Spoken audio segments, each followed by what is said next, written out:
What's going on, y'all? I am outside of the theater about to go check out one of my most anticipated films for the rest of the year, and that is The Black Phone 2.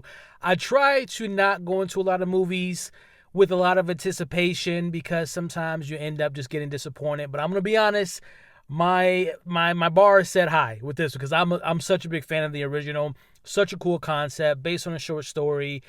Excellent coming-of-age story, great thriller, great horror elements. Finney and Gwen were like some of the best kid acting I've seen in a very long time. Ethan Hawke was so menacing. It's just a great movie. Going to the second one, I saw the first trailer and I kept it at that. I didn't want to watch any more trailers, but it was giving me very much, Nightmare on Elm Street vibes, in particularly Dream Warriors, which is my favorite Freddy Krueger film. So I didn't know if they can make a sequel because it ended pretty definitively in the first one, but knowing that they're taking a deeper dive into the supernatural elements, which were there in the first one, but they didn't really elaborate on the phone and the grabber's connection with the phone and Finney and Gwen having her psychic abilities from her mom. So this one diving deeper into dreams and nightmares and, the grabber coming back from the dead, essentially. I'm here for it's in a wintry cabin area. Like, it's hitting all the marks for me, so I'm hopeful. I'm excited.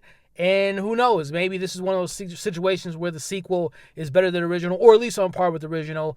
I just want a good movie. I want to have a good time. So you all will see me in a couple hours, hopefully with some good news. But if it doesn't work, we're always honest on this channel. I'll give you my honest opinion, spoiler-free opinion. And again, wish me luck, y'all. I will see you on the other side. I hope this movie is great.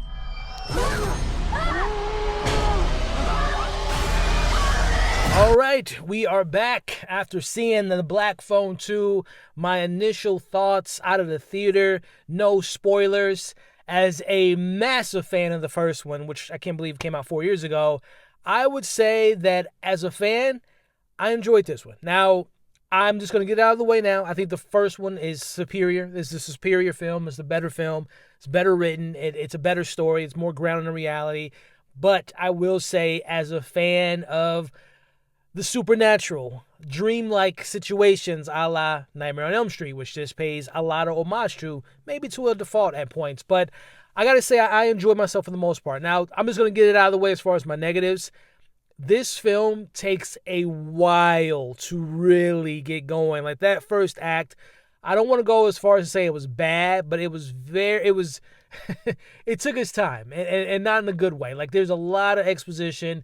There's not a lot going on. The grabber's not involved, like, at all, besides a couple of, dream sequences. But the first act is really rough, and there are moments of, again, the derivative nature of, I don't think it's trying to hide the Nightmare on Elm Street homages, but there are moments where it's just like originality could have played to the benefit of the film. But minus that, I think what the first film did in regards to the character-driven, coming-of-age narrative with Finney and Gwen, and this time around, while Finney is dealing with PTSD and dealing with his trauma, I would go as far as to say this is Gwen's story.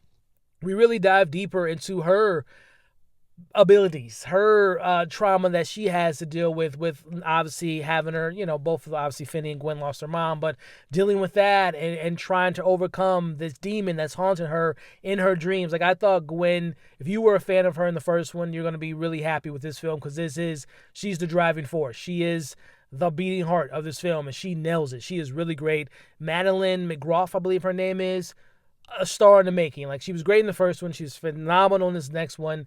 She really carries this film, and she has some parts that I was like, man, that was pretty awesome. So she was great. Mason, again, he takes a little bit of a backseat. Again, he's dealing with his PTSD. He's dealing with his trauma with the first one.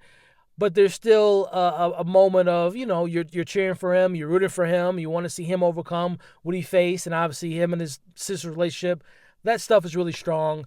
The grabber, again, not as heavily involved in the first act, but when he is involved and where we see the evolution of the character in these dream states, I thought he was pretty cool. I thought the design, I thought the revenge, the vengeance of him dying and wanting him get back on Finney and Gwen. I like what Ethan brought and just the menacing nature of the character.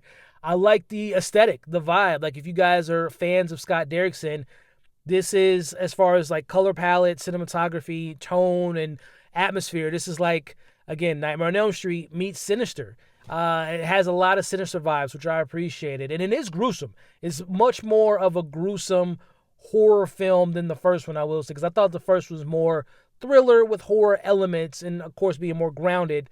But this one does get a little bit more gruesome with the murdering of, the children in this film. So, again, if that first act wasn't as slow and the pacing wasn't not as engaging, this would have been up there with the first one. But again, it comes a little bit short for me. So I'm going to give The Black Phone 2 a solid, I'm at a 3.5 out of 5. I think I gave the first one a 4. I really enjoyed that first one, but I'm at a 3.5. Again, that first act is slow, but once things get going, and once Gwen, like, there's literally a point in the film where, like, she was kind of suppressed because of all the stuff she's going through, but once she kind of kicks into gear with the characteristics that we saw her in the first one, that's when I thought the film kind of picked up. And there's some sequences, the phone booth sequence with the spinning, there's some sequence in here that I thought was pretty well done. So 3.5 out of 5 for me for The Black Phone 2. Again, I think the first one is better. Do they make another one? We'll see what the box office says, but 3.5 out of 5 for me for The Black Phone 2. I recommend you all check it out, and when you do, let me know what you liked, what you didn't like, which one do you prefer, do you want to see more, and what is a dream that you all had that you can remember that scared you? Let me know in the comments below. Many more reviews coming soon. I'll be seeing Frankenstein tomorrow, but thank you all for watching. Like, share, comment, consider subscribing, and I'll catch you all on the next video.